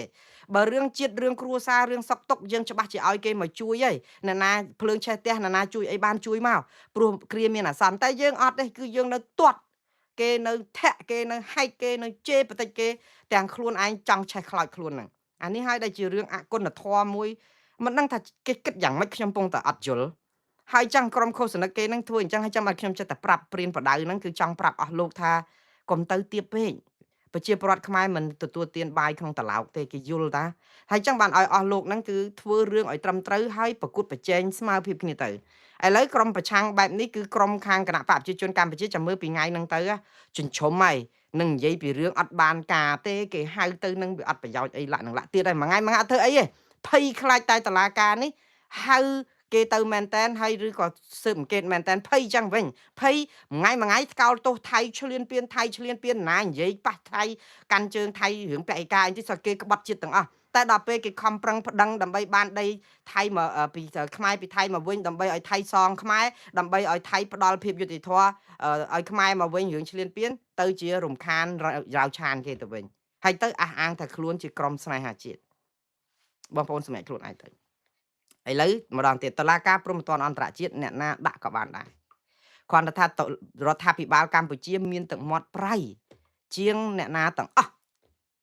ហេតុអីបានខ្ញុំនិយាយចឹងព្រោះជារដ្ឋាភិបាលតំណាងឲ្យប្រជាជាតិទាំង18លាននាក់វាជាការពិតហើយយើងមិនតំណាងឲ្យប្រជាពលរដ្ឋ18លាននាក់ទេព្រោះអីយើងរំលាយគេកំតិចគេងើបមួយវាយមួយអីចោលធ្វើច្បាប់ធ្វើអីធ្វើបាបធ្វើទុកបុកម្នេញតំណាងប្រជាពលរដ្ឋប្រហែលជាពាក់កណ្ដាលប្រទេសហ្នឹងយើងដឹងហើយគាត់ថាតែយើងបានជារដ្ឋាភិបាលហើយគឺយើងត្រូវតែការពារប្រយោជន៍ទាំង18លាននាក់ព្រោះអីយើងយកប្រជាពលរដ្ឋ18លាននាក់ជាចំណាប់ខ្មាំងយើងយកលុយខ្ចីគេ13,000លានដុល្លារជាងហ្នឹងគឺតំណាងឲ្យ18លាននាក់មិនមែនតំណាងឲ្យក្រុមគ្រួសារតកូលហ៊ុនឬក៏ក្រុមគ្រួសារប្រមាណអ្នកគេព្រមឲ្យលុយខ្ចីទេគេឲ្យលុយយើងខ្ចីគឺដោយសារតែយើងគិតថាយកមកដើម្បីបានប្រយោជន៍ដល់ប្រជាពលរដ្ឋទាំង18លាននាក់នោះតាប៉ុន្តែដល់ពេលយើងយកមកតែប្រយោជន៍ក្រុមបកពួកក្រុមខ្លួនហើយដល់ហើយមកបង្ខំឲ្យអ្នកដទៃទៀតត្រូវសងជាពាក់លុយគេដល់ទៅកើតព្រិចមក1000លានដុល្លារ1000ដុល្លារអត់បានចាយខ្ញុំនិយាយពីរឿងអត់បានចាយហើយម្ដងទៀតបងប្អូនបើនិយាយពីរឿងចាពាក់គេហ្នឹងអាមេរិកនេះចាពាក់លុយគេច្រើនជាងប្រទេសណាទាំងអស់និយាយរឿងលុយចាពាក់គេពាក់បរទេសប្រជាពលរដ្ឋអាមេរិកចាពាក់លុយគេម្នាក់រាប់សែនដុល្លារអត់មានអីប្លែកទេខ្មែរចាពាក់បន្តិចតួចទេ1000ដុល្លារក៏ប៉ុន្តែកុំប្រៀបធៀបរឿងចាពាក់គេជាមួយអាមេរិកដែលអាមេរិកចាពាក់គេរុំសួតយើងប្រៀបធៀបរទេសគោជាមួយនឹងយន្តហោះ Boeing ហើយការប្រៀបធៀបបែបនេះមិនយុត្តិធម៌សម្រាប់កម្ពុជាទេដោយសារអីកម្ពុជាជំពាក់គេ1000ដុល្លារដែលក្មេងកើតមកដោយសារយើងជំពាក់បរទេស13,000លានដុល្លារគឺវាច្រើនជាងអាមេរិកដែលម្នាក់ជំពាក់គេ100,000ដុល្លារទៀតបងប្អូនហើយចាំខ្ញុំបញ្យល់ឲ្យបងប្អូនមួយចំនួនភ្លឺភ្នែកដែលថាអាមេរិកជំពាក់គេ100,000ដុល្លារអត់ព្រមនិយាយមកនិយាយរឿងខ្មែរជំពាក់គេ1000ដុល្លារបងប្អូននៅអាមេរិកនេះណារដ្ឋជំពាក់គេក៏ប៉ុន្តែធនធានអាមេរិកនេះគឺសម្បូរបែបណាស់អាមេរិកចង់កាយប្រេងអីយកមកលក់ដើម្បីសងបំណុលនេះគឺតាមមកប្រាវទេគឺសងអស់ហើយ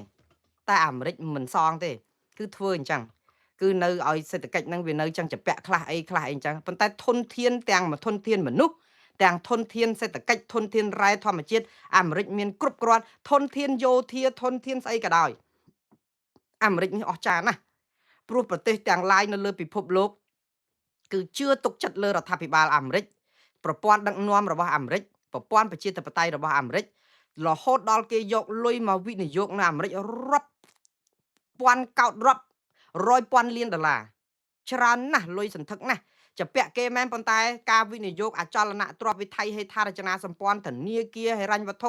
លុយដែលបរទេសយកមកតម្កល់នៅក្នុងធនាគារអាមេរិកនេះមិនដឹងយកទៅធ្វើអីអស់ទេលុយវាច្រើនពេកដោយសារតែយើងធ្វើឲ្យគេទុកចិត្តអញ្ចឹងលុយហ្នឹងគឺថាវាចំណេញទាំងការប្រាក់យកទៅអភិវឌ្ឍនេះអភិវឌ្ឍនោះអាមេរិកមានច្រើនណាស់ប្រាក់ខែប្រាក់បៀវត្សមន្ត្រីរាជការគឺមិនមែន$210នៅក្នុងមួយខែទេ$210នេះគឺស្មើនឹងប្រាក់ខែប្រាក់ម៉ោងគេធ្វើការមួយថ្ងៃទេណាបងប្អូនយើងធ្វើមួយខែស្មើគេធ្វើតែមួយថ្ងៃទេនៅសហរដ្ឋអាមេរិកហើយខ្ញុំនិយាយទៀតយើងធ្វើរោងចក្រមួយខែបាន$210នៅនេះគេធ្វើការមួយថ្ងៃបាន$250បើយើងនិយាយទៅថាលើខ្វះគ្នាប៉ុន្មានបើ210និង$250មួយខែមួយថ្ងៃលើខ្វះគ្នា4-10ដងហ្នឹងថាឥឡូវថាលើខ្វះគ្នា100ដងចុះ100ដងបើសិនជាយើងជពាក់គេ$1000គុណនឹង100ដងប្រហែល100,000អញ្ចឹងបានន័យថាប្រហែល$1 លានអញ្ចឹងបាននៅអាមេរិកជពាក់គេ$1,000បើយើងបូកគិតគ្នាទៅគឺអាមេរិកនៅតែច្រើនជាងខ្មែរឬក៏យ៉ាងម៉េចយើងនិយាយចេះយើងនិយាយឲ្យស្រួលស្ដាប់គ្មានប្រជាពលរដ្ឋអាមេរិកណាមិនជពាក់លុយគេទេហើយក៏គ្មានប្រជាពលរដ្ឋអាមេរិកណារួចផុតពីការជំពាក់បំណុលបរទេសដែលរដ្ឋខ្ចីគេរាប់$1 លាននោះដែរអត់មានអីជាអត់កំបាំងទេបងប្អូនក៏ប៉ុន្តែយើងមើលអំពីសេវាដែលផ្ដល់ឲ្យប្រជាពលរដ្ឋវិញដែលរដ្ឋជពាក់គេប៉ុន្តែប្រជាពលរដ្ឋបានអីគេខ្លះសេវាសុខាភិបាលតើប្រជាពលរដ្ឋអាមេរិកប្រមាណអ្នកដែលត្រូវបង់លុយសេវាសុខាភិបាលកុំនិយាយអ្នកមានលុយត្រូវបង់ជាការពិតឲ្យបង់ធានារ៉ាប់រងអ្នកដែលវ័យចាស់ជរាចាប់ពីអាយុ65ទៅគឺបានទទួលសេវាសុខាភិបាលដោយឥតគិតថ្លៃហើយសូម្បីតែនៅសប្តាហ៍ហ្នឹងក៏មានសេវាសុខាភិបាលច្រើនណាស់ដែលផ្ដល់ជូនបងប្អូនដែលបានប្រាក់ចំណូលក្រោម$2,500នៅក្នុងមួយខែដែលគេហៅថាក្រណែស្រុកអាមេរិកនេះរកបានក្រោម$2,500ក្នុងមួយខែគេហៅអ្នកក្រណាបងប្អូននៅស្រុកខ្មែរយើងគឺរកបាន$3នៅក្នុងមួយថ្ងៃគឺមួយខែរកបាន$90គេហៅក្រនៅស្រុកអាមេរិកនេះបើមួយថ្ងៃរកក្រោម$50គឺគេហៅក្រហើយមួយថ្ងៃក្រោម$50គេហៅយើងក្រណានៅស្រុកអាមេរិកនេះយើងមួយថ្ងៃ$3គឺក្រដូច្នេះប្រាក់ចំណូលគឺប្រាក់ចំណូលស្រុកអាមេរិកសប្តាហ៍នេះបើប្រាក់ត្រឹមសមាជិករដ្ឋសភាខ្មែរកាលពីជំនាន់ឆ្នាំ90អីដែលបាន$2,500ក្រទេហ្នឹងណាសមាជិករដ្ឋសភាខ្មែរយើងស្មើនឹងអ្នករកប្រាក់ចំណូលក្រនៅស្រុកអាមេរិកនេះសប្តាហ៍នេះបើនៅឡុងប៊ិចរដ្ឋកាលីហ្វ័រញ៉ានេះ$3,500ក្នុងមួយខែក៏ក្រដែរគេចាត់ទុកថាប្រាក់ហ្នឹងតិចណាស់រស់មួយកែអញ្ចឹងរដ្ឋត្រូវជួយថែមនៅពេលដែលយើងរកបានតែ$3,500គឺរដ្ឋត្រូវជួយថែមច្រើនណាជួយទាំងសេវាសុខាភិបាលសេវាស្អីដែលត្រូវមានម្ហូបអាហារចំណីអាហារទំនប់បំរុងកូនក្មេងចិញ្ចឹម3បាច់ក្នុងផ្ទះហ្នឹងគេឲ្យម្នាក់$3,000ទៅ$5,000សម្រាប់ជួយកូនក្មេងទិញម្ហូបទិញអីទឹកភ្លើងអីដែលយើងបង់មិនទាន់ព្រោះប្រាក់ហ្នឹងវាមិនគ្រប់ទេ$3,000ជាងឃើញគេជួយយើងទៀតទេហើយដល់ពេលយើងសួរអញ្ចឹងជពាក់គេប្រមាណប្រជាពលរដ្ឋអាមេរិកអត់ឈឺក្បាលដូចនៅស្រុកខ្មែរទេព្រោះគេបានកម្រៃពីរដ្ឋជពាក់ណារុំសួតតែប្រជាពលរដ្ឋនៅតែបានទទួលផលពីការយកចិត្តទុកដាក់ពីរដ្ឋគ្រប់ពេលឈឺថ្កាត់អត់ប្រាក់ចំណូលបើមានលុយច្រើនយើងបង់ច្រើនទៅអត់អីទេអ្នកមានគេមិនរងផលប៉ះពាល់ប៉ុន្តែអ្នកដែលខ្វះខាតគឺរដ្ឋគេយកចិត្តទុកដាក់គ្រប់គ្នាអត់ការងារធ្វើគឺរដ្ឋឲ្យលុយប្រាក់ខែរាល់ខែអត់ការងារធ្វើប្រាក់ខែពិការគឺបានប្រាក់ចិញ្ចឹមជីវិតប្រាក់ជនពិការនៅស្រុកអាមេរិកនេះស្មើនឹងប្រាក់លើសប្រាក់គ្រូបង្រៀននៅស្រុកខ្មែរទៅទៀតគ្រូបង្រៀននៅសាកលវិទ្យាល័យនៅស្រុកខ្មែរសាស្ត្រាចារ្យប្រាក់ដូចជា$1,000អីតែប៉ុណ្្នឹងទេមួយខែនៅស្រុកនេះអ្នកពិការគឺរដ្ឋឲ្យមួយជីវិត$1,250នៅក្នុងមួយខែអត់បាច់ធ្វើការអីទេ នេះឬដែលយើងចង់ប្រៀបធៀបនឹងអាមេរិកនិងខ្មែរខ្ញុំពងតែឆ្ងល់ខ្ញុំអត់ចង់និយាយទេបងប្អូនវាអយុត្តិធម៌សម្រាប់ខ្មែរខ្លាំងណាស់បើយើងប្រៀបធៀបអំពីអ្វីដែលមាននៅស្រុកអាមេរិកប៉ុន្តែមានមនុស្សមួយចំនួនដែលជា MMO បាតផ្សារអីដែលបានរស់ពេចនៅស្រុកអាមេរិកហ្នឹងគេធ្វើគេចេះដឹងរឿងអាមេរិកច្រើនណាគេថាយើងនឹងល្ងង10គត់ដែរដែលនិយាយរឿងបំណុលខ្មែរអីដែលខ្មែរជាពាក់គេតែ13,000លានអីជាងហ្នឹងចុះអាមេរិកជាពាក់គេ trillion ដុល្លារហេតុអីក៏មិនមើលផងអ្នកណាជាពាក់ច្រើនជាងអ្នកណាប៉ុន្តែការប្រៀបធៀបបែបនេះគឺជាការខ្វះការចេះដឹងខ្វះការអប់រំខ្វះការពិសោធន៍នៅក្នុងការនិយាយដើម្បីឲ្យយកតែឈ្នះដៃដែលយើងគិតថាអាមេរិកជាពាក់គេយ៉ាងណាតែប្រជាពលរដ្ឋគេបានទទួលសេវាគ្រប់ឥឡូវខ្ញុំនិយាយតែពីសេវាជួយជនក្រីក្រជួយអ្នកខ្វះខាតសេវាសុខាភិបាលចុះសេវាអប់រំតើប្រជាពលរដ្ឋអាមេរិកប៉ុន្មានអ្នកដែលបង់ថ្លៃចូលរៀនពីថ្នាក់ទី1ដល់ថ្នាក់ទី12សូម្បីតែ$1ប្រជាពលរដ្ឋអាមេរិកប្រមាណដែលត្រូវបង់រៀនគួរបងប្អូននៅពេលដែលយើងថាវិស័យអប់រំអត់អស់លុយទេប៉ុន្តែដោយសារគ្រូយើងនៅស្រុកខ្មែរលក់กระดาษនៅក្នុងសាលារៀនលក់ស្ករគ្រាប់លក់នំចំណីហើយទៅរៀនគួរបើកបង្រៀនគួរកូនសិស្សដែលគ្នាខ្វះខាតគ្នាបានលុយឯណាបើកូន3 4 5នាក់នៅក្នុងគ្រួសារអត់ទៅរៀនគួររៀនមិនតាន់គេទេព្រោះប្រព័ន្ធយើងគឺធ្វើឲ្យគ្រូមានអំពើពុករលួយដើម្បីក្រពះហើយគ្រូមានសិលធម៌ទាបនៅក្នុងនឹងដែរព្រោះអាម៉ោងបង្រៀនមែនតែនគឺលំទៅហើយដល់តែពេលសល់ម៉ោងយកទៅបង្រៀនគួរអ្វីដែលជាចំណេះជំនាញល្អដែលអាចបង្រៀនឲ្យអស់ពីសមត្ថភាពក្នុងថ្នាក់យើងជឿទៅគ្រូណាក៏ធ្វើមិនបានដែរព្រោះយើងត្រូវទុកឱកាសហ្នឹងគេហៅទំនាស់ផលប្រយោជន៍អញ្ចឹងយកទៅបង្រៀនគួរដើម្បីយកអាចំណេះជំនាញល្បិចល្បែងល្បោយដែលខ្លួនមានអស់ហ្នឹងយកទៅបញ្ចេញក្នុងថ្នាក់រៀនគួរខ្ញុំធ្លាប់រៀនគួរតាម្ដាយខ្ញុំក្រខ្ញុំរៀនគួរប្រឹងចង់ដាច់ខ្យល់ងាប់ហើយដល់ពេលអត់ទៅរៀនគួរបន្ទុកក៏ទាបមានបញ្ហាសពបែបយ៉ាងដោយសារតែយើងរៀនអត់ទាន់គេទេហើយត្រូវការរើសអើងពីគ្រូត្រូវការរើសអើងសពបែបយ៉ាងតើនេះឬដែលយើងគិតថាកម្ពុជាចពាក់លុយគេ$1,300 លានជាងសម្ពោធ$13,000 លានជាងយើងបានផលដូចប្រទេសអាមេរិកដែលចពាក់គេរាប់ trillion ដុល្លារនោះនេះឬដែលលោកចង់ប្រៀបធៀបខ្ញុំពេញចិត្តណាស់បើសិនជាលោកចង់តតាំងអញ្ចឹងខ្ញុំសប្បាយចិត្តមែនតើចង់ឲ្យអង្គុយតុកចរចាឲ្យកុំជេរប៉ុន្តែអស់លោកទាំងអស់នេះគ្មានតម្លៃសូម្បីតែបន្តិចនៅក្នុងការជជែកពីគាត់ហ្នឹងព្រោះគាត់ថោកទាបពេកនៅពេលដែលថោកទាបយើងប្រមាថការទៀនយើងមើងងាយយើងជេរបចោយើងបន្តិចខ្ញុំស្ទើរតែសើថាមិនអាចនឹងចលក់មាត់បានប៉ុន្តែការដែលខ្ញុំពន្យល់នេះគឺជាការអប់រំទូទៅឲ្យបងប្អូនយល់អំពីអ្វីដែលកើតឡើងនៅស្រុកដែលមានប្រទេសជាសេរីហើយទោះជាលុយចម្ពាក់បំណុលគេ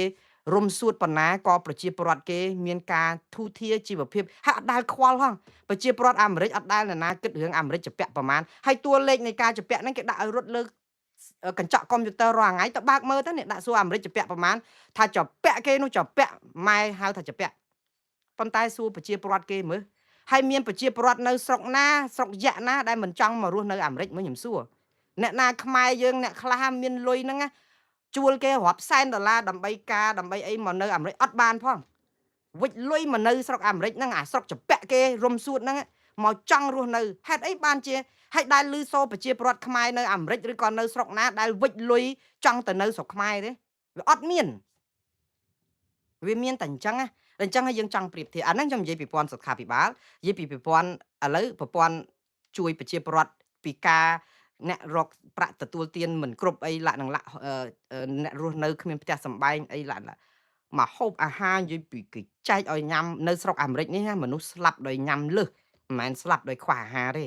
មួយថ្ងៃគឺស្លាប់ដោយធាត់លឹះគីឡូដោយហូបលឹះអាហារអត់មានរឿងស្លាប់ដោយសារអត់អាហារទេហើយលុយគេជួយសពបែបយ៉ាងចម្ពាក់អីចម្ពាក់ទៅតែរដ្ឋគេគឺគិតគូរប្រជាពលរដ្ឋសពបែបយ៉ាងឥឡូវសួរនៅស្រុកខ្មែរមើលអ្នកដែលជាយាយចាស់ដែលអាយុ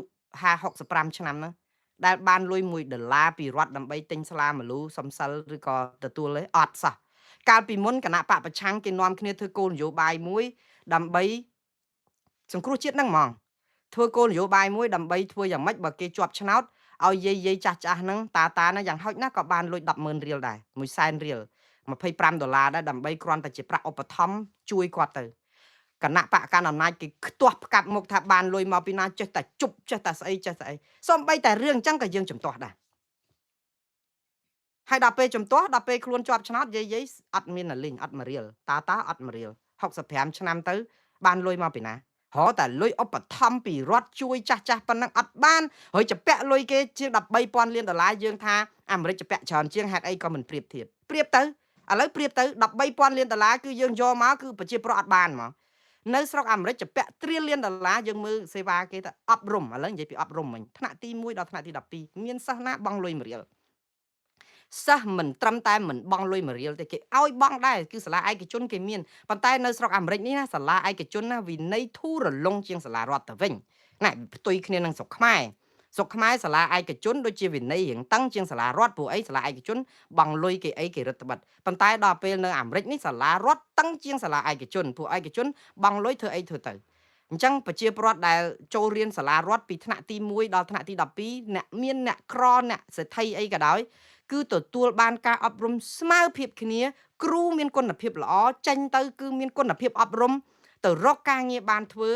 ចាពាក់លុយគេចាពាក់ប៉ុន្តែប្រព័ន្ធដឹកនាំគេគឺគេឲ្យប្រាក់ខែគ្រូបង្រៀន$3-4,000ម្នាក់ក្នុងមួយខែតិចតួចណាស់$3-4,000ហ្នឹងគឺជាប្រាក់សម្រាប់មធ្យម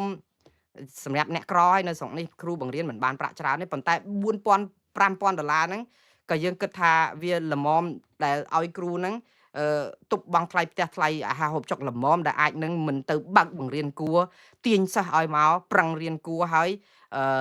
អ្នកដែលអត់មានបានរៀនគួរហ្នឹងគឺនឹងបាត់បង់ឱកាសក្នុងការក្រេបជញ្ជក់យកចំណេះដឹងឲ្យស្មើភាពគ្នាក្នុងថ្នាក់រៀនបងប្អូនសាកសម័យទៅមើលក្នុងថ្នាក់រៀនខ្មែរយើងប្រមាណភាគរយដែលបានរៀនគួរមានលុយរៀនគួរហើយប្រមាណភាគរយខ្ញុំថា90%អត់មានលុយបង់រៀនគួរទេអញ្ចឹង10%ទេឬក៏តិចជាងនឹងផងដែលបង់រៀនគួរអញ្ចឹងសិស្សខ្មែរទទួលភាពអយុត្តិធម៌ក្នុងថ្នាក់រៀន90%ទៅ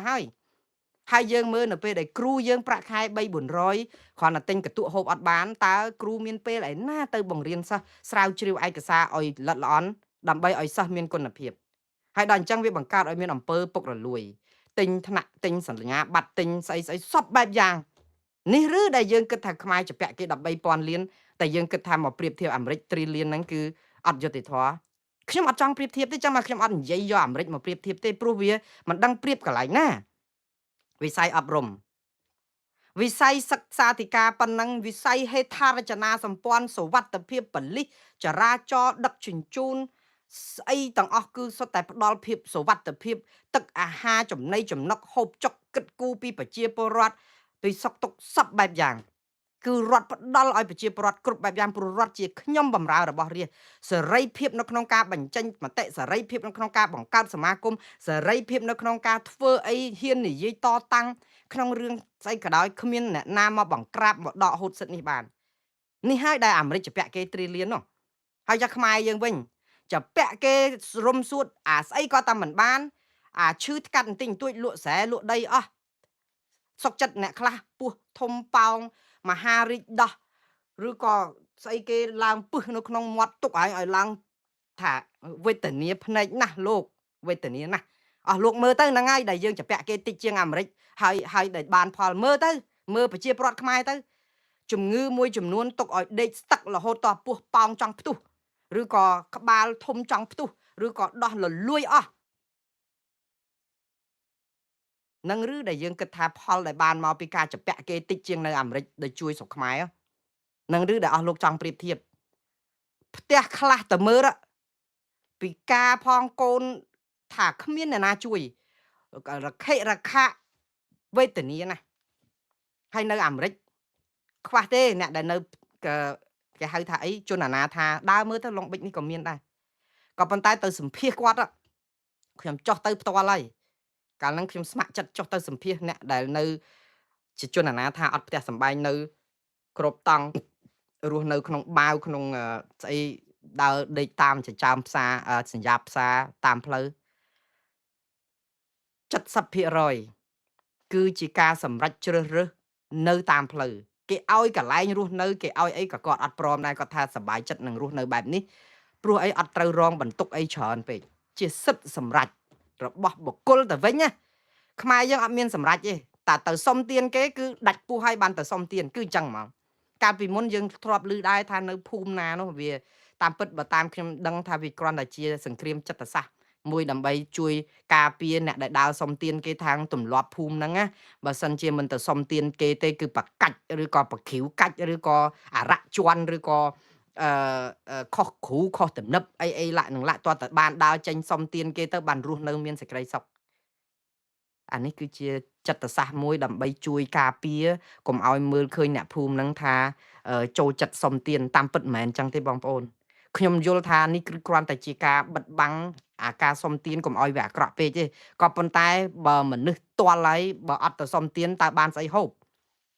អញ្ចឹងយើងនិយាយចឹងទៅដើម្បីបន្ធូរបន្ទុករដ្ឋាភិបាលបន្ធូរបន្ទុកអ្នកភូមិបន្ធូរបន្ទុកអ្នកស្រុកកុំឲ្យគិតថាអូអ្នកខេត្តនេះឃើញតែសុំទានអូអ្នកស្រុកនេះឃើញតែសុំទានដោយអត់មានរីកចម្រើនអីសោះវាបាក់មុខមន្ត្រីរាជការដែលគេទៅគ្រប់គ្រងនៅស្រុកភូមិជាពិសេសគណៈបកប្រជាជនកម្ពុជាអញ្ចឹងទៅបង្កើតឲ្យមានទៅជារឿងអបិយជំនឿដើម្បីប្រាប់ថាអូភូមិគេហ្នឹងតើតែសុំទានបានមានសេចក្តីសុខ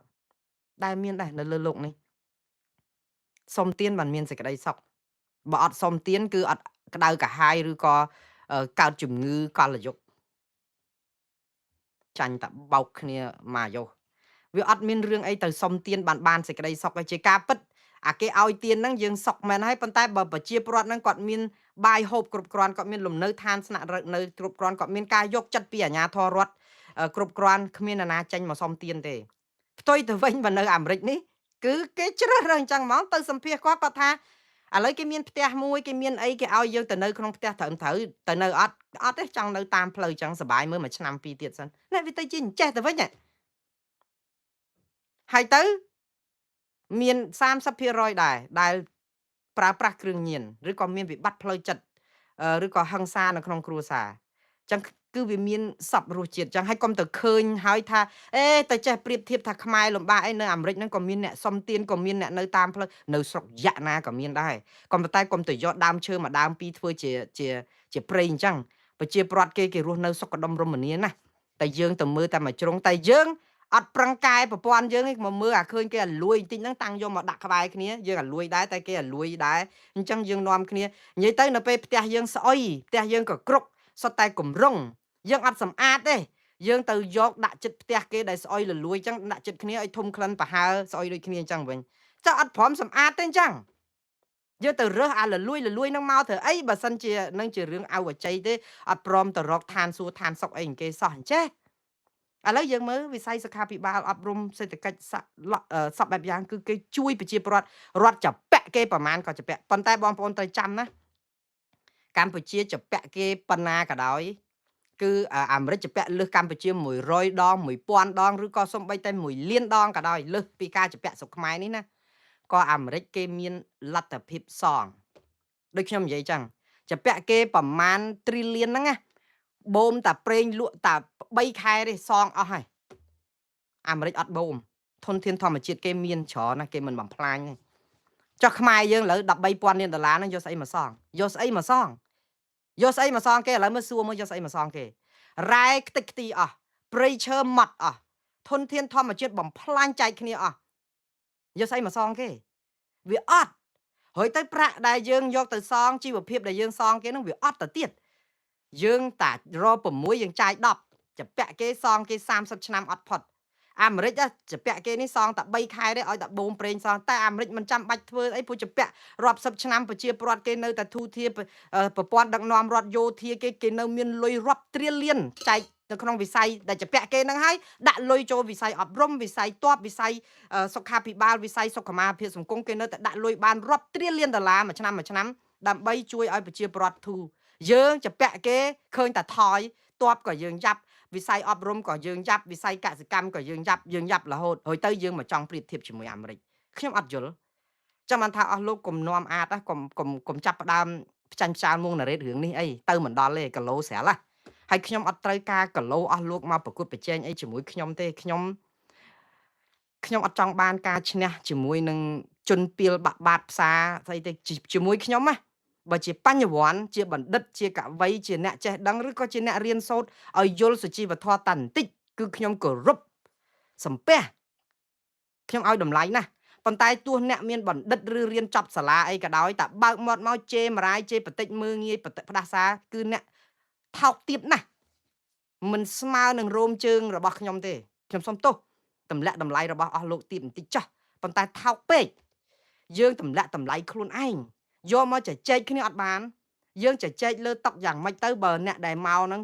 ផឹកស្រាសវឹងខួបជេរបច្ចោគ្នាហើយយើងយកមកនិយាយពីរឿងធម៌អាសិលទៀនពីរឿងបប្រតិបត្តិធម៌វាទៅអត់រួចដល់អញ្ចឹងហើយបានខ្ញុំអត់ចង់និយាយទៅរឿងនេះនិយាយមែនតើខ្ញុំអស់ទំថ្មចោលឆ្កែប៉ុន្តែកន្លែងខ្លះចង់អប់រំដាស់តឿនក្រានរំលឹកឲ្យប្រជាពលរដ្ឋយល់អំពីថាស្រុកគេដើរដល់ណា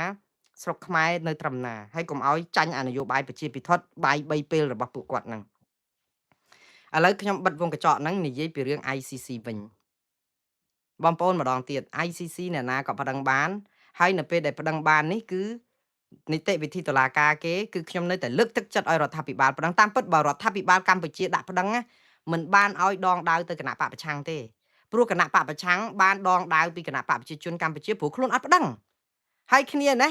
អស្ចារ្យខ្ញុំសូមសរសើរដល់រដ្ឋាភិបាលក្រៅប្រទេសនេះគាត់ប្រើអាចសង្គ្រាមចិត្តសាស្ត្រមួយដែលមិនត្រឹមតែមិនប្តឹងទេដំបូងអត់ទាន់ប្តឹងទេលើកទឹកចិត្តឲ្យរដ្ឋាភិបាលកម្ពុជាប្តឹងឲ្យអង្វរឲ្យប្តឹងទៀតឲ្យសំពះឲ្យប្តឹងទៀតដល់ទៅពេលខាងនោះអត់ប្តឹងខាងនេះដាក់ប្តឹងឲ្យចាំមើលខាងនោះរករឿងប្រជាពលរដ្ឋនឹងឃើញអ្នកណាខូចហើយឥឡូវគាត់ប្តឹងឥឡូវគេយកពាក្យហ្នឹងទៅពិចារណាចោះនីតិវិធីបន្ទាប់ទៅធ្វើអីទៀតខែដែលគេយកគាត់ទៅកោះហៅហ្នឹងគឺអាចនឹងចុងខែសីហាដូច្នេះនៅសល់ពេល2ខែទៀតដើម្បីគាត់ត្រៀមអញ្ចឹងនីតិវិធីរបស់តុលាការព្រំដែនអន្តរជាតិគឺអ្នកណាដាក់ប្តឹងក៏បានដែរក៏ប៉ុន្តែខ្ញុំយល់ថាចោះហេតុអីគេមិនហៅលោកមូនពេជ្រទៅដែលគាត់មានស្នាមមេដៃ100,000នាក់ដែរប្រហែលអាចមកពីទម្ងន់នៃការដែលដាក់ពីរដ្ឋាភិបាលក្រៅប្រទេស$23ហើយមានមេធាវីអន្តរជាតិដូចជាលោក Richard Rogers ដែលជាមេធាវីការពារក្តីធ្លាប់ធ្វើជាប្រធានក្រុមមេធាវីការពារជនរងគ្រោះនៅឯសាលាក្តីខ្មែរក្រហមផងខ្ញុំធ្លាប់ធ្វើការជាមួយលោក Richard Rogers រាប់ឆ្នាំគឺជាមនុស្សដែលមានជំនាញជីវៈត្រឹមត្រូវជាជនជាតិអង់គ្លេសគាត់និងខ្ញុំគឺជាមិត្តភក្តិរាប់អានគ្នាធម្មតាហើយខ្ញុំហៅគាត់សម្ភាសម៉ោងណាក៏បានដែរហើយខ្ញុំនឹងលៃលោករកពេលដើម្បីសម្ភាសគាត់បន្ថែមរឿងនេះប៉ុន្តែមិនចាំបាច់សម្ភាសលោក Richard Rogers អីទេបងប្អូនមើលទៅខ្ញុំបានសម្ភាសគាត់កាលពីខែមីនាដើមខែមីនាដែលខ្ញុំចាក់ផ្សាយពីបទសម្ភាសនឹងបងប្អូនទៅអានទៅស្ដាប់ទៅនៅក្នុងការផ្សាយរបស់ YouTube របស់ខ្ញុំហ្នឹងបងប្អូននឹងឃើញវាយតែពាក្យនៅក្នុង Google ហ្នឹងដាក់ Richard Rogers ហើយដាក់ឈ្មោះមួងណារ៉េតនៅក្នុងហ្នឹងទៅគឺចេញវីដេអូគាត់មកហើយឥឡូវនេះគឺនិយាយអំពីប្តឹងទៅតុលាការព្រំដែនអន្តរជាតិឥឡូវគេកោះហៅអ្នកដាក់ពាក្យប្តឹងហ្នឹងទៅតើវាបានប្រយោជន៍អីតើវាអាចទៅមុខកើតរួចដែរទេបងប្អូនការដែលគេកោះហៅនរណាម្នាក់នៅក្នុងការដាក់ពាក្យបណ្ដឹងគឺជាជោគជ័យធំមួយហើយប៉ុន្តែសួរថាតើបណ្ដឹងហ្នឹងវានឹងចេញជាផ្លែផ្កាយ៉ាងណាវាមានកត្តាច្រើនណាស់ក៏ប៉ុន្តែកត្តាដែលជោគជ័យគឺបានន័យថាគេហៅព្រោះបណ្ដឹងច្រើនណាស់ដែលគេអត់ហៅតែបណ្ដឹងដែលគេហៅបែបនេះគឺជាជោគជ័យបងប្អូនត្រូវចាំថាលោក Richard Rogers ក៏ធ្លាប់ដាក់ពាក្យប្តឹងរដ្ឋាភិបាលកម្ពុជាតាក់ទងនឹងរឿងរំលោភដីធ្លីទៅតុលាការព្រំដែនអន្តរជាតិនេះដែរណាអត់ទាន់មាននរណាហៅគាត់ទេ10ឆ្នាំហើយ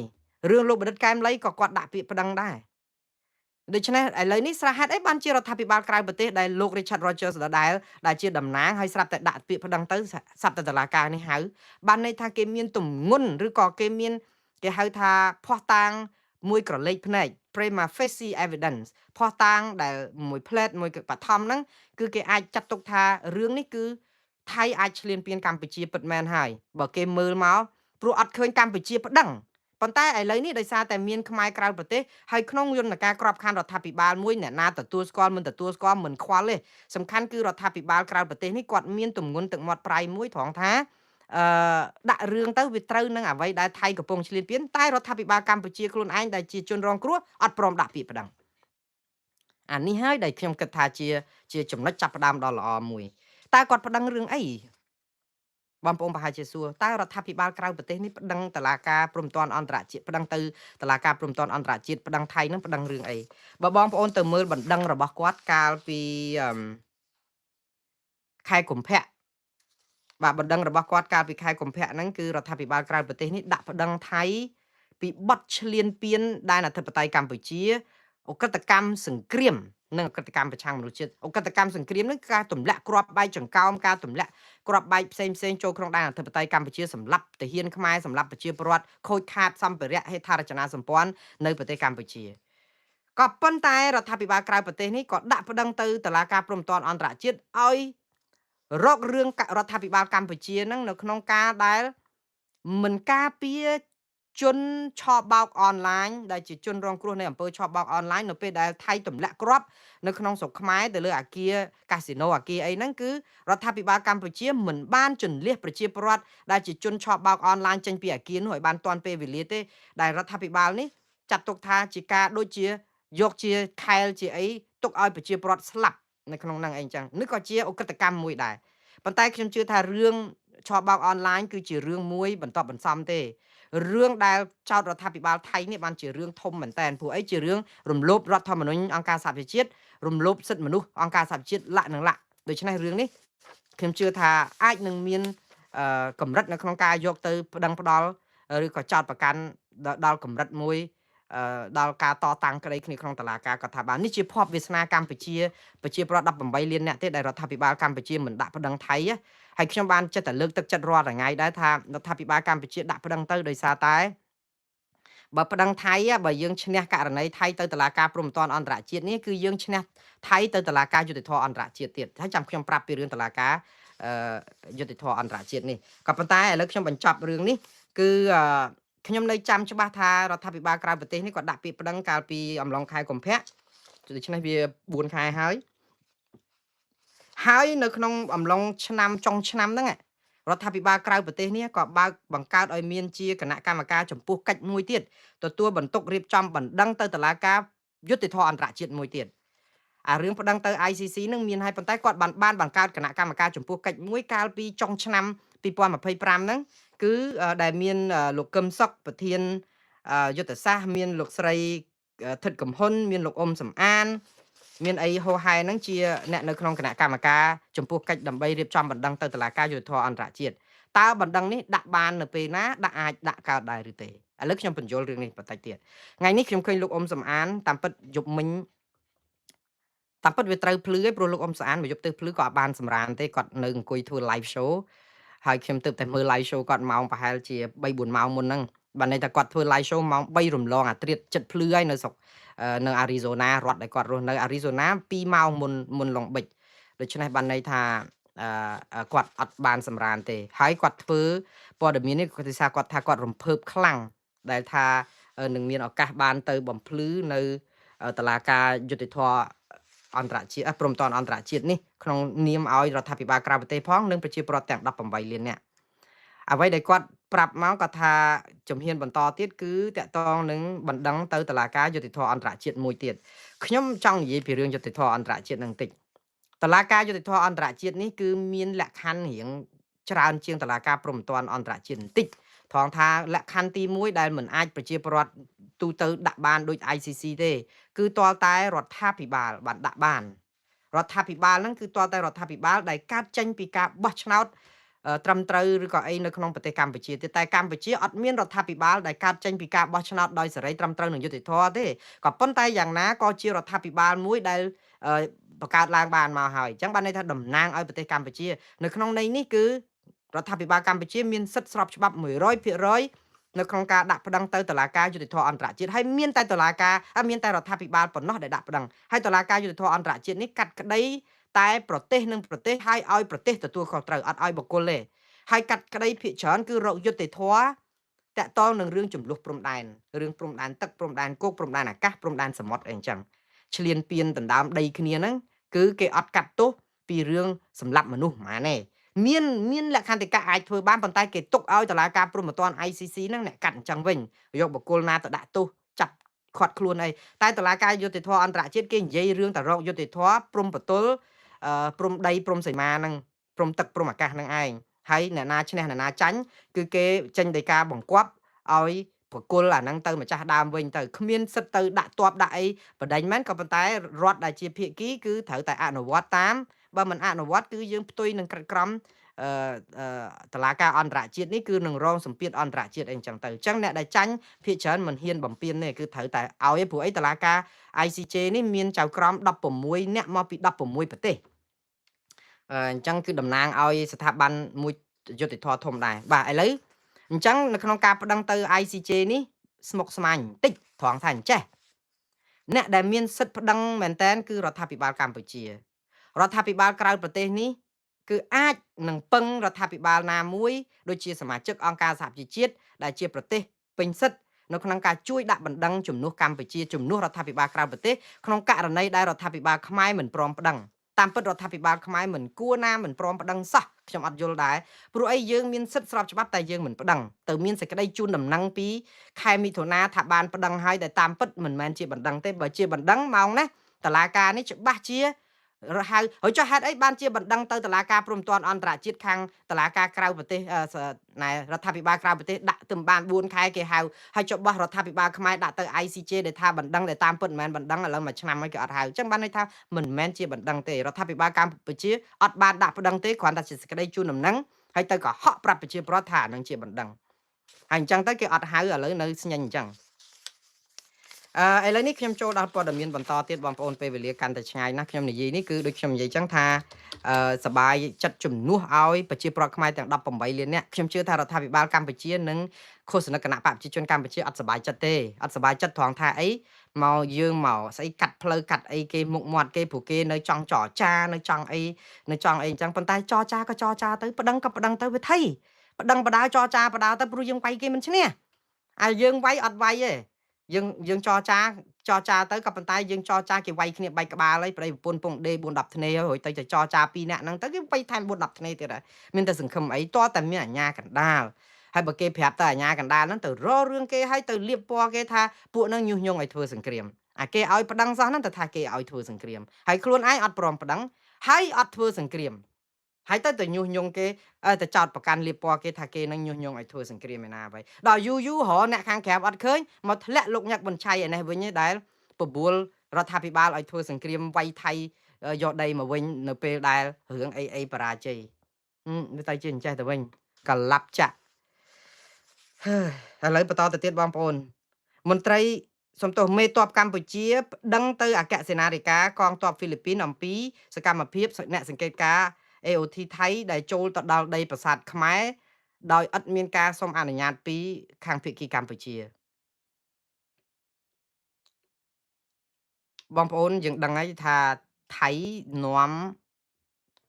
អ្នកសង្កេតការណ៍អាស៊ានខាងថៃមកក្រុមទៅចុះទៅអាកន្លែងតំបន់ប្រាសាទខ្នាហ្នឹងទៅមើលទៅលុកទៅអីសង្កេតការណ៍ជាការក្រាំចិត្តដែរព្រោះដីខ្មែរអាស៊ានទៅហ្នឹងបានន័យថាជួយប្រថាប់ត្រាឲ្យថៃប៉ុន្តែសួរថាថៃធ្វើដូច្នេះចាំបាច់សុំច្បាប់ពីខ្មែរដែរទេឥឡូវខាងខ្មែរប្តឹងលោកអ្នកដែលដាក់ប្តឹងហ្នឹងគឺលោកឧត្តមសេនីយ៍វងពិសេនដែលជាអគ្គមជ្ឈការកងយុទ្ធពលខេមរៈភូមិន្ទគាត់ធ្វើលិខិតប្តឹងទៅប្រធានអគ្គលេខាធិការហ្វីលីពីនតាក់ទងនឹងរឿង AOT ខាងថៃរបស់អាស៊ានហ្នឹងដែលដឹកនាំដោយក្រុមហ្វីលីពីនក្រុមអីដែរហ្នឹងទៅខាងថៃចុះទៅប្រាសាទខ្នាអត់សុំខ្មែរបងប្អូនបើយើងមើលសេចក្តីប្រកាសរបស់កម្ពុជារបស់ក្រសួងការបរទេសរបស់លោកទាសីហាក្រសួងការពារជាតិថ្ងៃទី27ខែធ្នូឆ្នាំ2025បានព្រមប្រគល់ទឹកដីខ្មែរដោយទាំងប្រាសាទខ្នាប្រាសាទតាមាន់ធំប្រាសាទតាកបីឲ្យស្ថិតក្រោមការគ្រប់គ្រងរបស់យោធាថៃអ្នកណានៅកន្លែងណានៅកន្លែងហ្នឹងតំបន់ដែលកាលហ្នឹងតែ14ទីតាំងទេតែចុងក្រោយនេះគឺ